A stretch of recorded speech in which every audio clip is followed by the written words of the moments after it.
Standing here today brings back some special memories to me. 20 years back, in 2004, they honored me with the Asia Prize. That was an extraordinary, meaningful moment in my life.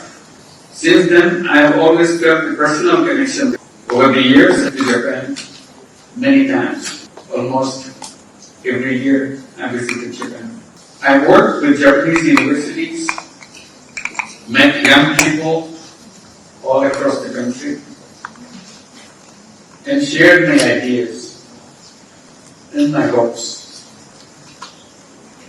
I'm deeply moved by how warmly the people of Japan have embraced me and my ideas of social business and microcredit. Excellencies, as we gather here today to reflect on the theme, Asian Challenges in a Turbulent World, I must say that the world is getting increasingly turbulent. In a time of great uncertainty, we are witnessing a world where peace is fragile. Tensions are growing, and cooperation is not always guaranteed. Conflicts are erupting in regions in Asia and beyond, with peace becoming elusive. Wars and man-made conflicts are destroying the lives and livelihood of thousands of Ukrainians and people in Gaza and in countries in South and Southeast Asia. In our neighboring country, Myanmar, civil war has taken brutal turn, and the recent earthquake has pushed an already deep humanitarian crisis into a greater darkness.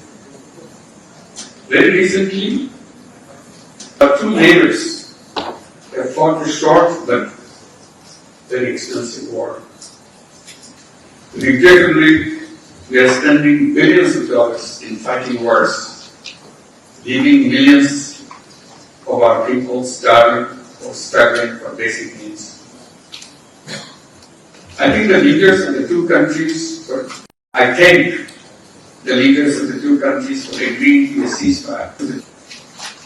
And I hope for continued peace, stability, and coexistence in South Asia and beyond.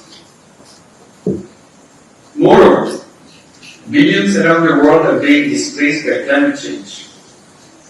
Technological advances promise much, yet raise deep ethical dilemmas. The rise of trade restrictions continue to challenge the very foundation of the free trade system. Economic inequalities are widening, often within societies as much as between them. Global trust is at risk. Trust is declining between nations, within societies, and even between citizens and institutions.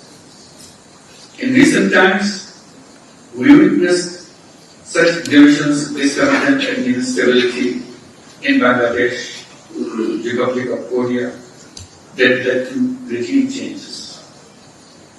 In Bangladesh, we went through a transformational change by a massive uprising of students in the common people, just a few months back. And consequently, my government came into the position to guide the country. We are working hard to fulfill the dreams and aspirations of our people, to ensure justice, equality, freedom, and dignity of people, and prepare for a free, fair, and credible election, aiming at a smooth transition to democracy. We believe this is a chance to correct the wrongs, build new institutions, and realize the dream of a fairer society. Despite multiple domestic challenges, Bangladesh is playing a role in contributing to global peace and security through participation in UN peacekeeping and peace-building missions, and hosting more than 1 million Rohingyas fleeing persecution in their homeland in Myanmar, purely on humanitarian ground. Asia, home to more than half of the humanity, sits at the epicenter of this uncertainty. It is also at the center of possibility at the same time. Challenges we face are formidable, and so is our collective strength. In this reality, I believe Asia has an opportunity, perhaps even responsibility, to show a different path. A path of peace, of dialogue, of inclusive growth. Not just growth in numbers, but growth in people's well-being, in trust, in hope. Distinguished guests, we are not powerless in the face of these challenges. In fact, we are at a turning point in history. The choices we make today will decide what kind of world we leave for our children and grandchildren. That is why we must come together, not just to discuss problems, but to shape solutions. Solutions that are inclusive, fair, and rooted in our shared humanity. I often have been saying, making money is happiness, but making all people happy is super happiness.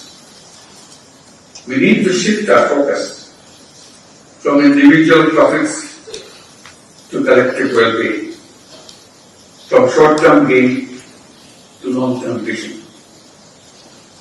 In my own country, from starting with Grameen Bank, with small loans given to poor women in the villages, to spreading social business ideas,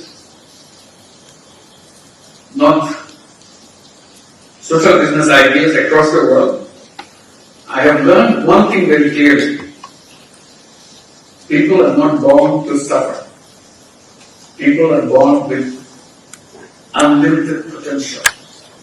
We just need to give them the right opportunities. That's where I come and present a simple idea of creating a world of 3 zeros. Zero poverty, zero unemployment, and zero net carbon emissions. This is not a dream. This is a direction. A goal we can all work together. Governments, businesses, universities, and individuals. To get there, we need a new kind of economy. One that is built not only on competition, but also on competition. Not just on consumption, but on care. This is where social business comes in. A business that solves problems, all problems, not just making profits for the persons. Ladies and gentlemen, as we look to the future, I believe Asian nations can work together even more closely to address shared challenges and unlock new opportunities for prosperity and better life. We need to build a clear path towards a shared future and shared prosperity. To this end, we have to work together. First, convert Asia's interdependence into cooperation. Asia's diversity of economies, cultures, and political systems is both a strength and is a test. Our fates are increasingly intertwined. A supply chain disruption in one country ripples across borders. Environmental degradation in one part of Asia affects rainfall patterns in another country. Political instability in one region impacts global energy and trade flows. Our job is to convert this interdependency into cooperation, not conflict. To invest in shared prosperity is not a zero-sum battle race. Second, forge robust economic and technical cooperation. Asia needs a stronger and sustainable way to finance its development. Regional development banks, financial institutions take lead in funding our growing needs. Asia is still one of the least connected regions in terms of trade. This lack of integration holds back investment and business opportunities. We must act now to improve trade partnerships across the region. Asia should build a strong technology ecosystem, one that is inclusive, fair, and sustainable. Third, promote inclusion, empowerment, and sustainability. We must not forget the billions who still live on the margins, disconnected from the opportunities, vulnerable to shocks. My life's work has shown that poverty is not created by the poor. It is created by the system, by locking doors for the poor people. We must redesign that system. The world we inherited was built on assumptions of trickle-down economics, centralized control, and the policy of wealth maximization. We need to build a new architecture, one that promotes inclusion, empowerment, sustainability at every level. This is where Asia can lead. Fourth, transform lives through investment in people. Let us invest not just in infrastructure and industrialization, but in people, through education, health, social business, digital access, and so on. Let us embrace the idea that profit and purpose can coexist, and that social business can transform lives where traditional markets and governments fail. Fifth, pursue green transition. Asia is both a victim and contributor to climate change. Rising seas threaten Bangladesh and the Pacific Islands. Glaciers in Himalayas are melting, endangering fresh water for billions. We need an Asian green transition driven by youth. Let us support renewable energy cooperatives, climate-smart agriculture, circular economies. Let us create platforms that allow grassroots innovators to scale across the borders. Sixth, tap the potential of youth to shift from job seekers to job creators, who are Asia's greatest strength. Their creativity and energy should be at the center of our efforts. Our youth are ready, but they need the tools, trust, and freedom to shape our own futures. Social business, digital platforms, and microfinance can unleash a new wave of grassroots-led innovation. I always encourage young people, do not wait to find a job. Create one. Be an entrepreneur. You have all the strength, all the possibilities of being a successful entrepreneur.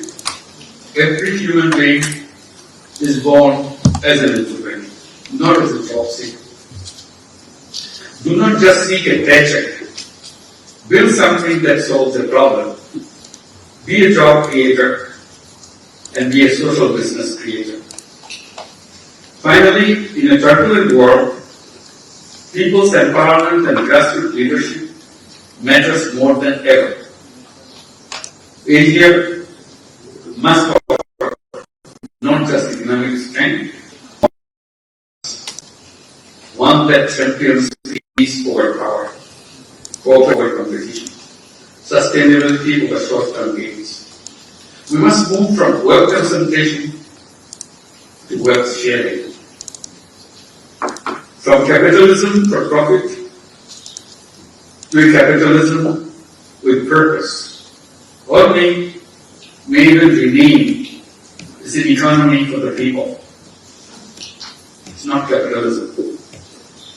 In my country, Bangladesh, we have seen how social business has uplifted millions. Let that be a lesson. When people are given dignity, trust, and a chance, they rise, they become free. Not just as workers, but as change makers. That form of hope decay has created space for where dialogue leads solutions and where trust is not just a word, but a goal we work together. The future of Asia is not just about economics or geopolitics. It's about people. It's about ideas. It's about the young people hoping to create a new world, completely different from the world they're already in. And it's about courage and creativity. Let us not be daunted by the turbulence around us. Let us see this as a call to rethink, to rebuild, and to rise together. Let us be guided not by fear, but by possibilities, not by power, but purpose. Let us have the courage to imagine a better world. Let us trust one another. Let us cooperate, not because we have to, but because we want to. The future of Asia is not written yet. Let us write it together. A different future. Bangladesh and Japan can work together in rewriting Asia's destiny, even world's destiny.